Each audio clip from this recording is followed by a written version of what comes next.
The night was heavy with rain. Thunder roared over the village of Ibora, and the wind carried the faint cries of children from the forbidden forest. Some said it was the spirit of abandoned twins, wandering with pain. Mothers shut their doors, fathers tightened their windows, and even the bravest men refused to go near the forest. The story all started in the wide and fertile lands of Oyo State. There was a village known as Ibora. People from far and near spoke of this village as a land of peace and unity. The air was always filled with the sound of laughter, the clapping of pestles pounding yam, the hum of weaving looms, and the playful cries of children running through the dusty red paths. The soil of Ibora was rich and kind. Farmers planted yam, cassava, and maize, and their harvests never failed. The men were strong, their backs broad from years of tilling the land, and their hearts soft with generosity. The women were hardworking, weaving bright cloths, frying akora by the roadside, and singing sweet songs as they carried calabashes of water on their heads. Children, with dust on their feet and joy in their hearts, played everywhere. Some fished in the streams with tiny nets, some chased goats until they tumbled in laughter, and others sat by their mothers learning riddles and moonlight tales. Visitors to Ibora often said, "This village is paradise on earth." And truly, it was. The people loved one another, they shared what they had, and when a neighbor built a house, everyone joined in carrying wood, fetching water, and singing work songs until the roof was raised. But beneath this beauty, beneath the harmony, lay a dark shadow, a tradition older than anyone could remember, a custom that brought tears and fear to every family. In Ibora, it was believed that whenever a woman gave birth to twins, it was an abomination. The elders would say in low voices, "Two children born on the same day bring double misfortune. If the gods are not appeased, destruction will fall on us all." To them, twins were a bad omen, a curse that could bring famine, war, or sickness. And so, a cruel law was laid down: whenever a woman gave birth to twins, one of the children must be abandoned in the evil forest within 7 days. If this was not done, the entire village feared that the wrath of the gods would strike.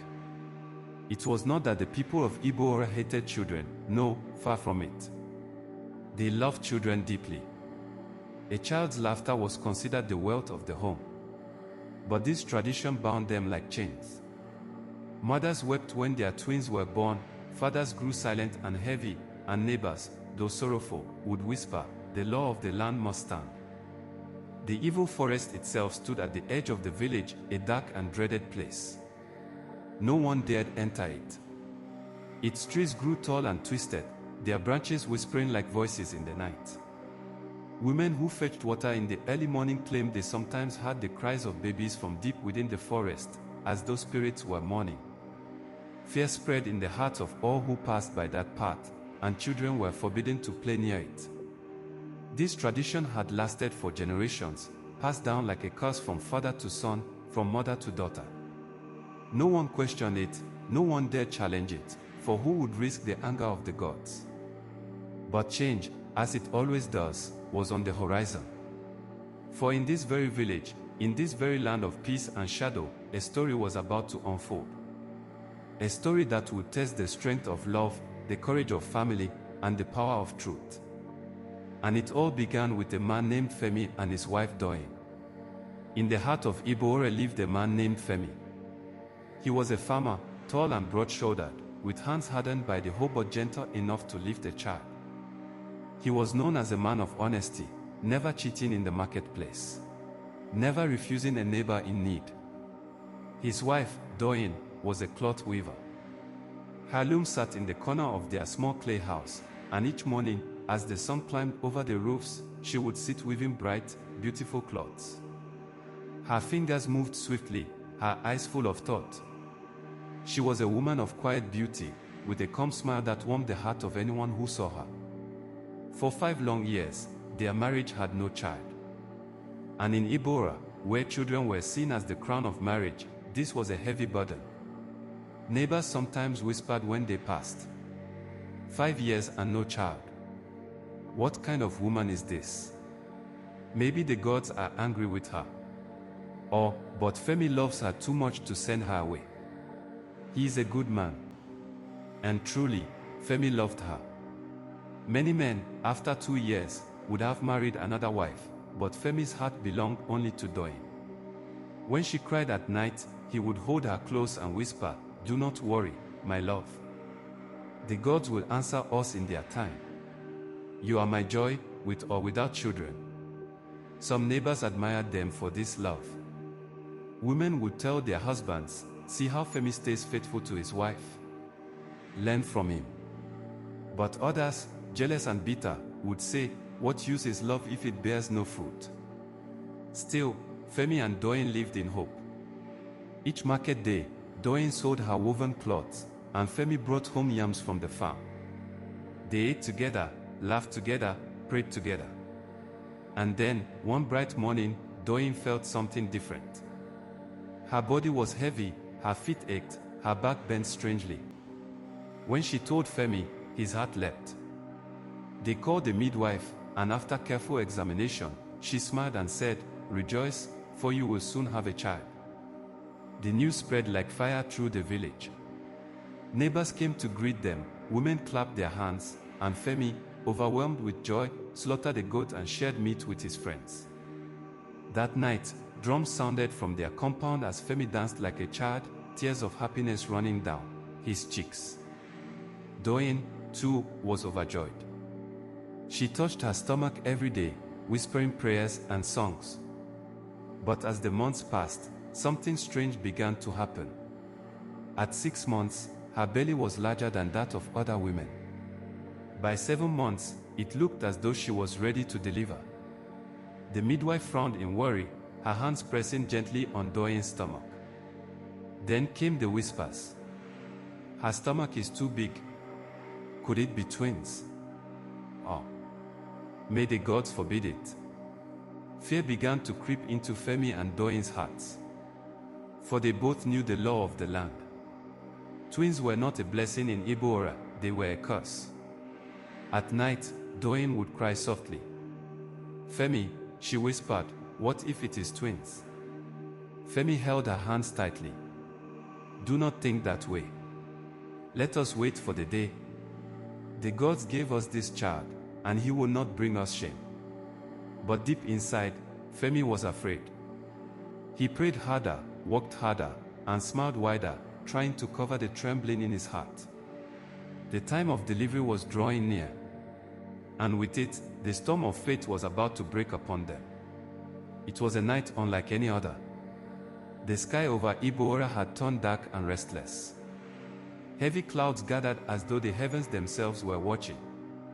The air was thick, the wind carried strange whispers, and far in the distance, thunder rumbled. Inside their small clay house, Doyin groaned in pain. The time had come. Sweat poured down her face as she clutched the mat, her voice breaking into cries that pierced the night. "Femi," she screamed, her body twisting in pain. "Femi, the baby is coming." Femi's heart pounded in his chest. He had seen women give birth before, but this was different. This was his wife, his beloved Doyin. Fear gripped him, but he forced his legs to move. He knew he needed the midwife, and quickly. The problem. The midwife's house was far, on the other side of the village. Between them lay winding footpaths, thick bushes, and a long stretch of road that seemed endless in the darkness. Femi grabbed his lantern, shielding the flame from the wind. Rain began to fall in heavy drops, drumming against the earth. He ran barefoot, mud splashing with each desperate step.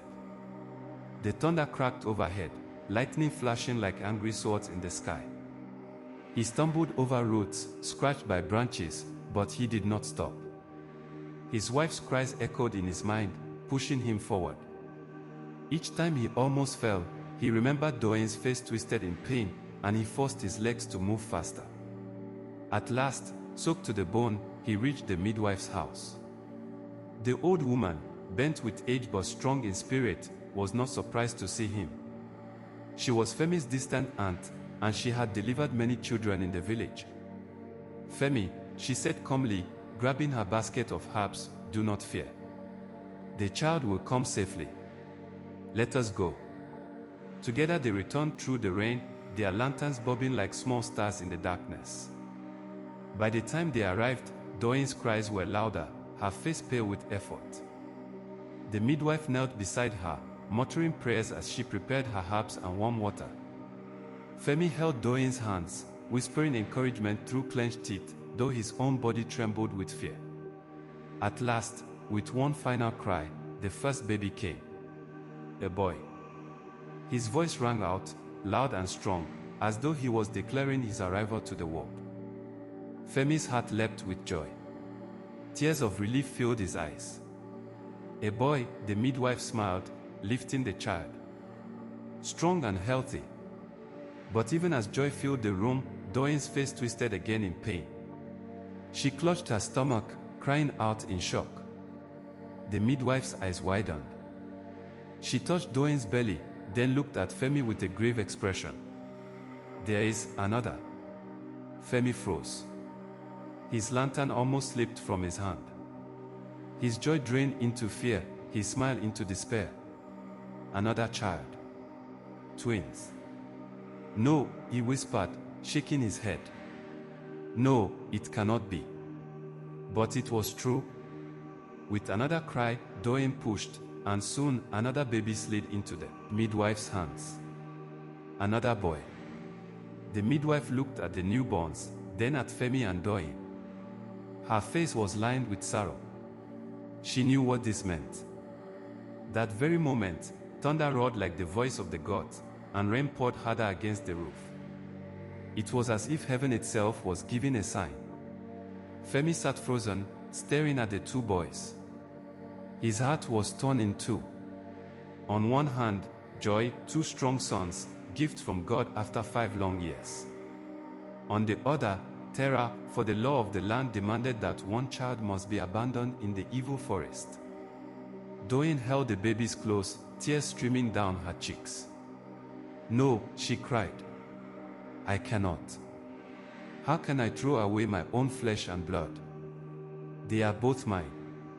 Femi's chest tightened. He felt the same pain. These were his sons, his blood. But the weight of tradition pressed on his shoulders like a mountain. If the village discovered they had twins and did not obey the law, disaster could fall on them all. For 4 days, they kept the secret. Neighbors came to congratulate them, and each time they visited, only one baby was shown. Doyin would hide the other child in the inner room, muffling his cries with soft cloth. But rumors began to spread. Some villagers whispered, "Why do I hear 2 babies crying? Did Doyin give birth to twins? No, it cannot be." Femi would never break tradition. Even the head of the village, suspicious, came to greet them. He smiled politely, but his eyes searched every corner of their house. Yet Femi and Doyin hid the second child well. On the 5th day, Femi and Doyin made a painful decision. They could not throw their child into the forest, but they could not keep both in Ibora either. And so, with the help of the midwife, who was also family, they decided to take one child to Doyin's sister, Bola, who lived far away in another village. Before they parted, Doyin took a needle and ink, marking each baby's elbow with a cross. On Connor's arm, the cross leaned to the left. On Timmy's, it leaned to the right. "So that if fate ever brings you together," she whispered through tears, "you will know you are one." The dawn was grey and heavy when Femi carried the wrapped child down the winding path, his heart breaking with each step. The rain had stopped, but the ground was still wet with sorrow. He walked for hours until he reached Bola's house. She wept when she heard the story, but she agreed to raise the child as her own. Thus, one child remained in Ibora with his parents, Connor. The other grew up in another village with his aunt, Timmy. And though they were separated by distance, destiny had already begun to weave their paths together. Time moved like the river, slow, steady, but never stopping.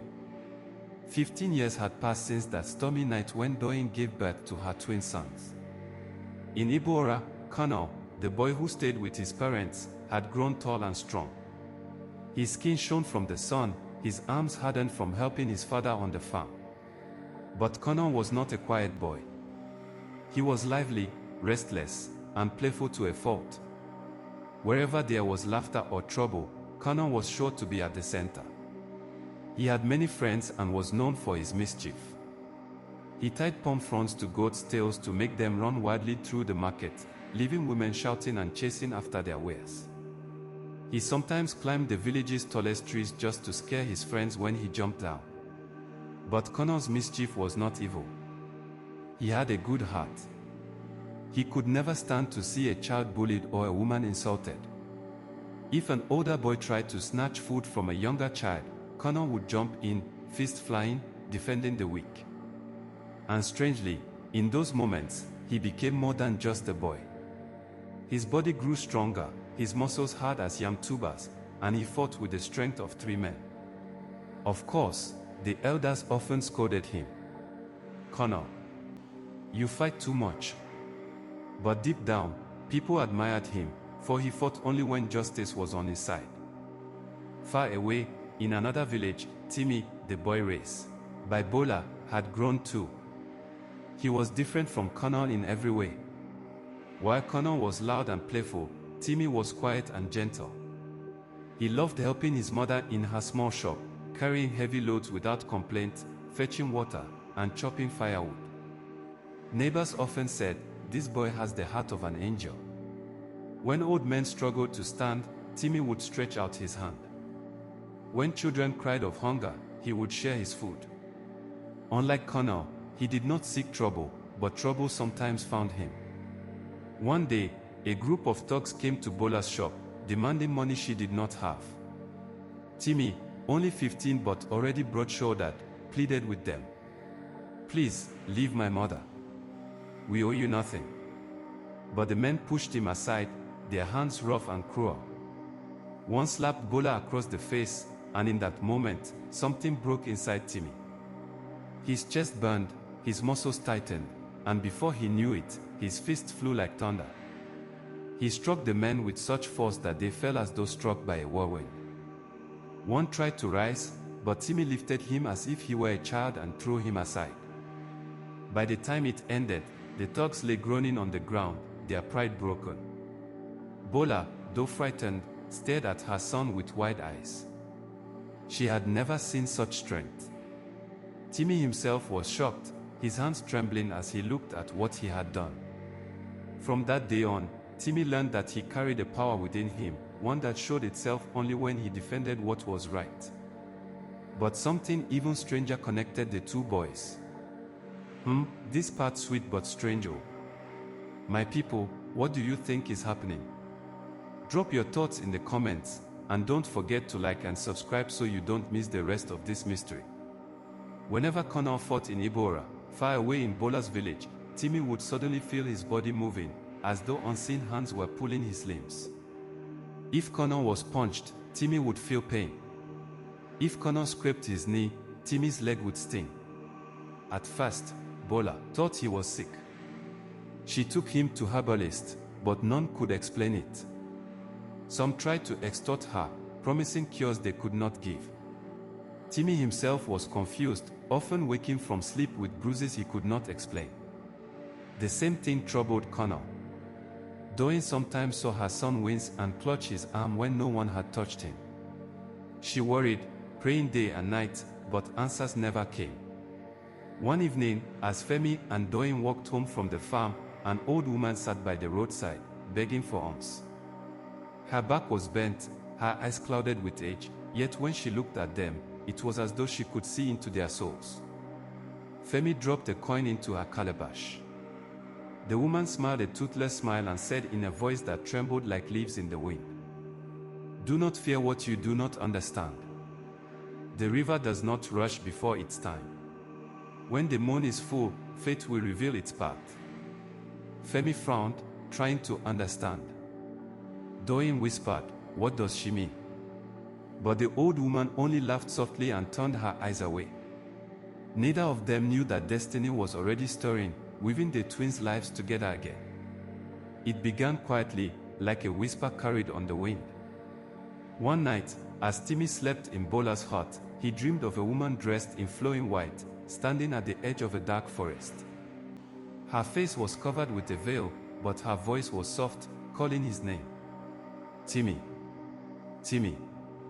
He reached out, but the ground beneath him turned to mist.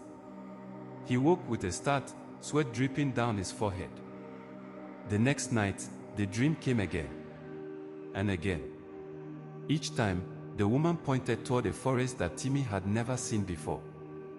By the third night, he was troubled. He told Bola, but she only shook her head. Do not speak of such dreams. Dreams can be dangerous. Pray, and let them pass. But the dreams refused to pass.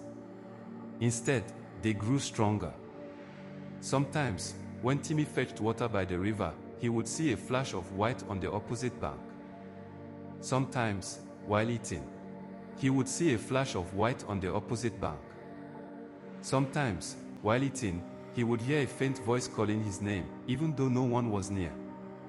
In Ibora, at the very same time, Connor began to feel restless. He too dreamed of a forest, though his dream was filled with shadows. He saw children crying, their voices echoing like drums in a cave. He would wake in anger, fist clenched, as though ready to fight enemies he could not see. The strangest part. Whenever Connor had a dream, Timmy had it too, on the very same night. One evening, the full moon rose high, silver and bright. Timmy could not bear it any longer. He followed the call. Leaving Bola asleep, he walked barefoot through the village paths, guided only by the moonlight. The road twisted and turned, until he reached the entrance of a forest he had never dared to enter before. The villagers often warned, do not go there. That is the forbidden forest. Evil spirits dwell within. But the voice in his heart was stronger than fear. He stepped in. The forest was alive with sound, crickets chirped, owls hooted, and the trees swayed as though whispering secrets. Timmy walked deeper, his skin crawling. He felt unseen eyes watching him. Then, he saw her. The woman in white. She stood beneath an iroko tree, her veil glowing faintly in the moonlight. Who are you? Timmy asked, his voice trembling. She lifted her veil. Her face was kind, though her eyes carried deep sorrow. I am called the Watcher of Children, she said. Long ago, your people cast away their own flesh and blood, throwing twins into this forest. Their cries filled the air, their spirits lingered, and I could not leave them to wander alone. I took them in, cared for them, and became their guardian. Timmy's eyes widened. The children, all those abandoned, they are still here. The woman nodded. They roam the forest, waiting for justice, waiting for freedom. And you, Timmy, you and another, are bound to their fate. Another. Timmy frowned. Who? The woman's eyes softened. Your brother. The one you do not know. The one whose blood runs with yours. Together, you carry the strength of those who were wrong. Together, you are the key to ending this curse. Timmy staggered back. His mind swirled. Brother. He had no brother. Or so he thought. Before he could speak, the air grew cold. A sound like distant wailing filled the forest. Shadows moved between the trees, small figures, their faces pale, their eyes wide. The spirits of children. They surrounded him, their voices soft and sorrowful. Some wept, others reached out small hands as if begging for help. Timmy's heart pounded. Fear gripped him, but stronger than fear was pity. Tears filled his eyes as he whispered, I will help you. I swear it. The woman in white stepped closer. When the moon is full again, you must seek the other half of your soul. Only together can you set these children free. As she spoke, a sudden wind blew, and the forest grew darker. The shadows melted away. When Timmy blinked, he was no longer in the forest but standing at the edge, staring into the night. His heart raced. His body trembled. But one truth was now clear, he had a brother. And his destiny was no longer his own. That night, Timmy could not sleep. He lay on his bamboo mat, staring at the raffia roof as the voices of the forest echoed in his head. The woman in white, her gentle smile, her heavy words. "You are a twin. You and your brother are chosen." His heart pounded like the village talking drum. He turned from side to side, but sleep refused to come. At last, when the moon had climbed high above Ibora and the night crickets sang their chorus, he rose quietly. His legs trembled, but his spirit pushed him forward. He had to know the truth. Bola, his foster mother, was still awake, weaving her raffia basket by the dim light of the oil lamp. She looked up in surprise when Timmy entered. "Timmy, why are you not sleeping? The cock has not even dreamt of crowing," she asked with a soft smile. Timmy swallowed hard. His lips were dry. "Mama, are you truly my mother?" The question dropped like a stone in a calabash. Bola's hands froze. The raffia strand slipped from her fingers. Her smile vanished. "What are you saying, my son?" She forced a laugh. "Did a mischievous spirit whisper in your ear?" But Timmy's eyes burned with determination. "Mama, do not lie to me. I saw her, the woman in white. She told me the truth. Please, tell me who I am." Bola's chest rose and fell. She tried to hold back, but tears welled up in her eyes. She turned away, wiping her face with the edge of her wrapper. "And these children of nowadays," she muttered, shaking her head. "Do you know what you are asking? Do you know the fire you want to put your hand into?" Timmy knelt before her, his voice trembling. "Mama, I have lived 15 years in darkness. I must know who my real parents are. Please, even if it will hurt, tell me the truth." Bola dropped the raffia and covered her face with both hands. Her shoulders shook as sobs escaped. At last, she spoke, her voice heavy with sorrow. "Timmy, I am not the one who birthed you. Your real mother is my sister, Doyin." Timmy's heart thumped hard. Though the woman in white had told him, hearing it from Bola broke him. "She gave birth to twins," Bola continued, her voice cracking. "But in our village, it is taboo. Twins are seen as a curse, as a bad omen. One child must be thrown into the evil forest, left for the spirits. But your parents, they could not bear to throw away both. So one was hidden, and I was asked to raise him as mine. That child is you, Timmy." The boy's eyes filled with tears. He felt his chest tightening. "So, all these years, I lived a lie." Bola grabbed his hands, pulling him close. "No, my son. You were never a lie. I raised you with love, with all my heart. Blood does not only flow in the veins, it flows in the bond we share. You are my child too." Her words pierced him deeply. He could not hate her, even in that moment. She was the one who had fed him, clothed him, guided him. Silence hung heavy. Only the lamp flickered, throwing shadows on the wall. Then, Timmy spoke again, voice steady but soft. "Mama, I understand. You will always be my mother. But I must go. I must find them, my real parents, and my brother. If the gods have chosen us, then I cannot run from it." Bola shook her head fiercely. "No. You don't understand, Timmy. If the village knows, they will harm you. They will say you bring destruction. I cannot lose you." Timmy managed a faint smile through his tears. "Mama, a child who will walk in fire must first learn that the fire is hot. You taught me that. But if destiny calls, can a man hide from it? Even the tortoise cannot hide his shell." Bola covered her face again, sobbing. "Oh, my heart will not rest. You are still a boy." He touched her hand gently. "I am your boy, Mama. But I am also their son. If I don't go, my spirit will never know peace." For a long moment, Bola stared into his eyes. She saw the same stubbornness her sister Doyin carried, the same fire in her bloodline. At last, she sighed heavily and nodded, her tears falling freely.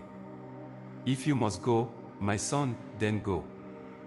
But remember, the road that has no stone may still have thorns. Be wise. Be careful.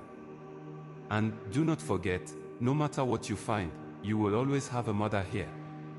Timmy hugged her tightly, both of them weeping. In that embrace lay grief, love, and unspoken gratitude. That night, as the cock finally crowed and dawn kissed the sky, Timmy tied his small bag, carried the mark of his destiny on his elbow, and set out for Ibora, where fate and his unknown brother awaited. The road to Ibora was long and dusty. Timmy walked with a heavy heart. His mind was full of the things he saw at the forest and the truth Bola told him. When he entered the village, he saw children running, laughing, and rolling a tire. The smell of roasted corn filled the air. The place looked peaceful, but Timmy's spirit told him trouble was near. Soon, he heard loud noise and shouting at the marketplace. He went closer. A crowd was gathered, clapping and shouting as two boys fought in the dust. One of them was Connor, strong, fast, and full of anger. The other boy was already weak, blood on his lip. Connor kept hitting him. Timmy frowned. So this is a bully. Beating someone in front of everybody.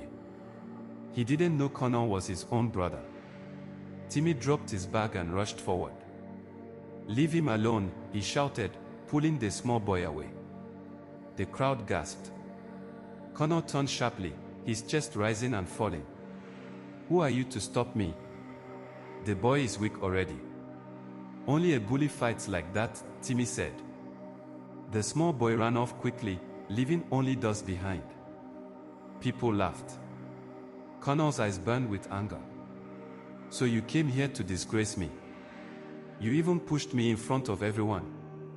Before Timmy could explain, Connor rushed at him. Their bodies hit hard, like two rams fighting. The fight began. Blow after blow. Dust filled the air. They both refused to give up. For the first time, Connor met someone he could not defeat. And for the first time, Timmy also met someone just as strong as him. The crowd shouted. "N. Who is this stranger?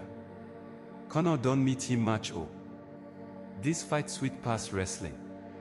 Word spread fast. A small boy ran to Doyin's house. "Mama Connor, your son is fighting again." Doyin dropped the pestle she was using to pound yam and ran.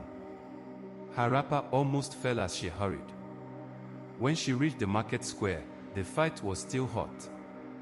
People were shouting and clapping. Connor and Timmy's hands were locked, both pushing each other with force. "Stop this nonsense!" Doyin screamed. She forced her way into the crowd and separated them with all her strength. "Connor, how many times will I warn you? Do you want to kill yourself one day?" she scolded. Connor looked away, still breathing hard. Then she turned to Timmy. "And you, stranger, why did you join this madness?" "I only wanted to help the boy," Timmy said quietly. "I thought he was being bullied." Doyin looked at him. Something about his face made her heart shake. She brushed the dust off his shoulders without even thinking. "Where is your home?" she asked gently. Timmy paused. His lips shook. "I have no home. I came from far away. I only need a place to stay." Her heart broke.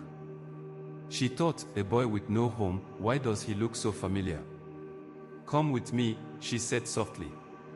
"You cannot wander alone." Connor's eyes widened. "What? Mama? This stranger that fought me. You want him in our house? Keep quiet." Doyin snapped. "Is this how I raised you? To reject someone in need? Now move." The crowd laughed as Connor sucked away, kicking sand. Timmy followed Doyin home. At the house, she gave him water and yam to eat. She kept watching him with curious eyes. Something about him was too familiar. Later in the evening, she sat beside him. Her voice was calm. "Tell me, child, who are you? Where do you really come from?" Timmy's eyes watered. Slowly, he spoke. He told her about his foster mother, about his strange feelings, and how he learned that he was born a twin. Doyin's hands began to shake. Tears filled her eyes. Connor, listening from the corner, was shocked. He had never seen his mother cry before. At last, she whispered, "Timmy, you are my son." The room fell silent. Timmy's eyes grew wide. Connor's mouth dropped open. Two brothers, who had just fought, now discovered they were blood. The house was quiet. Only the sound of the night crickets filled the air. Timmy sat with wide eyes. His chest was heavy, his mind running. Connor also sat, confused. He had never seen his mother cry before, but now her tears kept falling. Timmy whispered, "Mama, is it true? Am I really your son?" Doyin held his hand, shaking. "Yes, my child. You are my blood. Many years ago, when you and Connor were born, the village had a wicked tradition. They said twins were a curse. They forced me to throw one away. I cried and cried, but your father and I could not fight the whole village. I thought I had lost you forever." Timmy's eyes filled with tears. "So, all this time, I was the one abandoned." She hugged him tight, crying harder. "Forgive me, my son. It was not my wish." Connor looked at Timmy. His heart was heavy. For years he thought he was alone, but now he had a brother. The same boy he had fought earlier. The room was quiet for a long while. Then Timmy spoke softly. "Mama, there is more you need to know." Doyin looked at him, confused. "What do you mean?" Timmy wiped his tears. "In the forest, I met a strange woman. She was dressed in white. She told me about the children who were left there. There are many boys and girls, all thrown away because they were twins. She has been caring for them. She said they need me and Connor. She said only we can help." Doyin's heart skipped. Children. Still alive in that forest. No, that place is dangerous. If you go, I may lose you both." Connor frowned. "Mama, you mean all the twins that were abandoned are still living? And you want us to do nothing?" Timmy nodded. "Yes. The woman said we are chosen. She said our strength is not ordinary. If we don't act, those children will remain lost forever." Doyin shook her head, her voice breaking. "I have just found you, Timmy. How do you expect me to let you go into danger again? My heart cannot bear it." That night, Doyin could not sleep. She turned and tossed. Fear gripped her. But then, she had a dream. In the dream, the woman in white appeared again, glowing like the moon. Her voice was calm but strong. "Do not fear, Doyin. These boys are not ordinary. They carry a gift of strength. No harm will overcome them. Let them fulfill their mission, or the land will remain cursed forever." When Doyin woke up, sweat covered her body. But peace filled her heart. She knew what she must do. The next morning, she called Timmy and Connor. "My sons," she said gently, "I was afraid before. But now I understand. You must go. The children in the forest need you. The village also needs to see the truth." Connor's eyes shone with excitement. "So, we are going to the forest?" "Yes," Timmy said firmly. "And together this time. No fighting." For the first time, both brothers smiled at each other. The fight from yesterday felt far away. That morning, they prepared for their journey.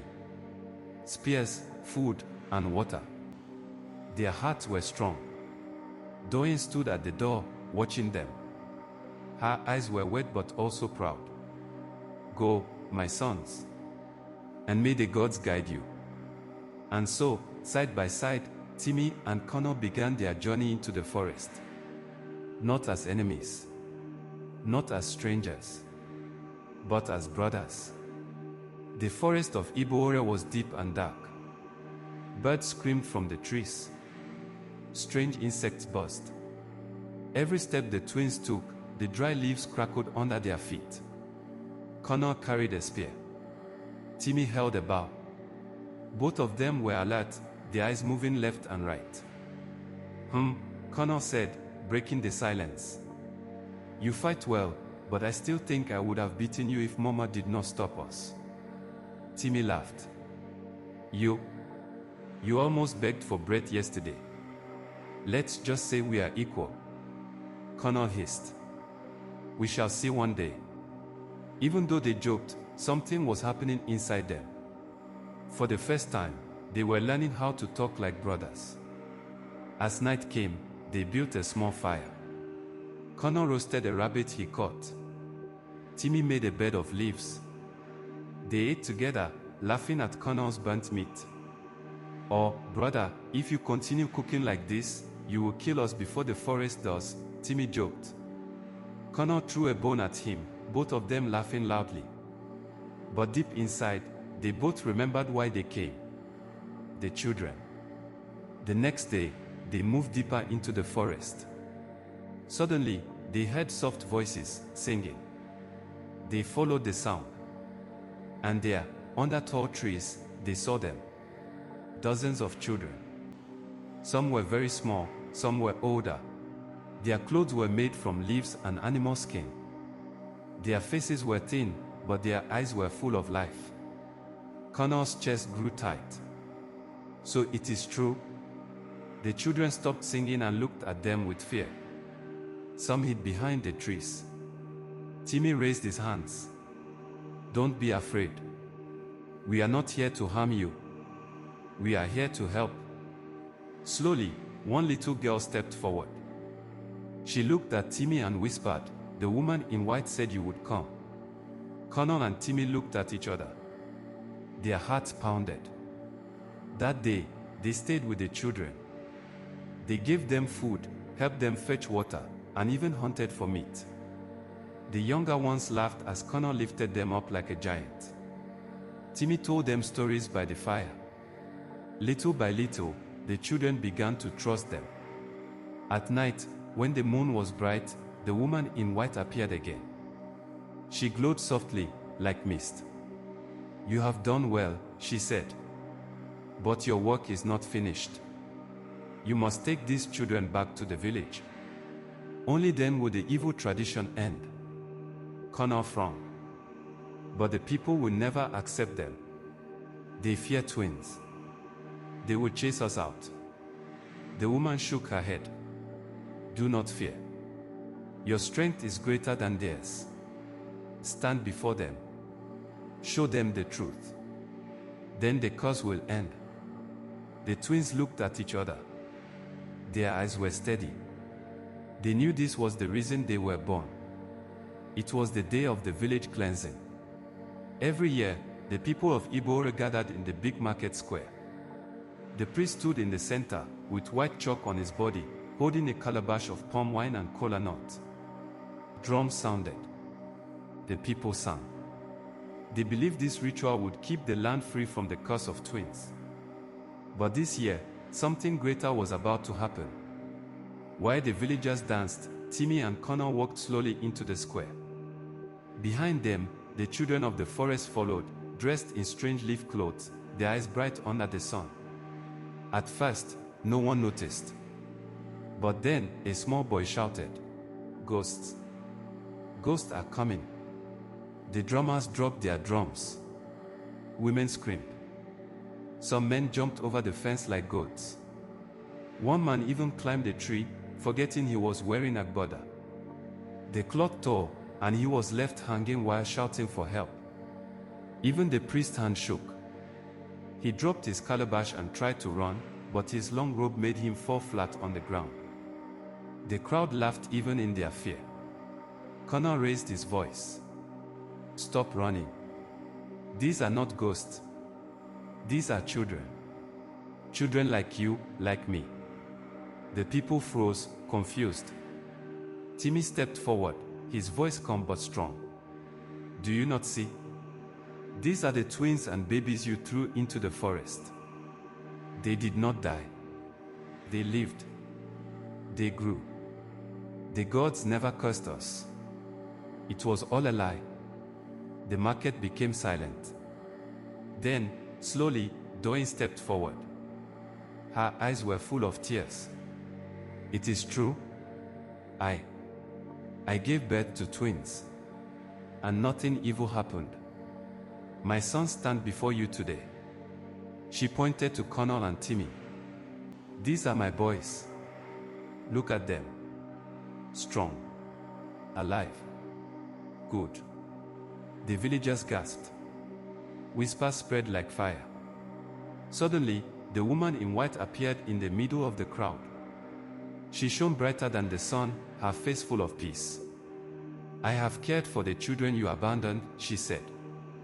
"I have watched over them with love. But no more. Today, the truth has come out. You must change your ways." Mothers in the crowd began to cry. Some rushed forward, searching the children's faces. One mother screamed when she found her daughter, still wearing the small necklace she had tied around her neck years ago. Another father wept, hugging his lost son. It was a storm of tears, laughter, and shouting. But not everyone was happy. The priest tried to escape through the back. The men caught him. They dragged him to the center. "Why did you lie to us?" they shouted. The priest trembled. I only followed the ways of my father. I thought it was right." The people beat him until he begged for mercy. He was removed as priest that very day. From that moment, the law of killing twins ended in Ibora. The children from the forest were taken into homes. The village changed forever. Connor and Timmy stood side by side, proud and relieved. For the first time, they felt the power of unity. And so, the curse was broken, and peace returned. That evening, the whole village gathered again, but this time not for fear, for celebration. Fires burned. Drums beat. The children who once wore leaves now wore clean clothes given by kind villagers. Food was shared. Songs filled the air. Doyin held Timmy and Connor close to her chest. Tears rolled down her cheeks, but they were tears of joy. Femi stood beside her, his face bright with pride. "My sons," he said, his voice shaking. "The gods did not curse us. Instead, they blessed us with strength. You too have saved our village." Connor grinned. "Father, I only beat some people small." The crowd laughed. Timmy shook his head. "And I only followed my heart." The woman in white appeared one last time, standing on a stone where all could see her. She raised her hands, and her voice spread like the wind. "Let this day be remembered forever. Never again will twins be feared. They are not a curse but a gift. They come with double joy, double blessing. Care for them, love them, and your land will know peace." With that, she smiled and faded into the night air like mist. From that day, Ibora became known as the land of twins, not for death, but for life. Mothers sang proudly when they gave birth to twins. Fathers danced in joy. No more crying in the forest. As for Connor and Timmy, they grew to be strong men, known far and wide. People came from other villages to hear their story. They became symbols of courage and love. But in their hearts, they never forgot the days in the forest, the children they cared for, and the lesson that saved their people. Moral lessons. Fear and ignorance can destroy, but truth brings freedom. Every child is a blessing, no matter how they come.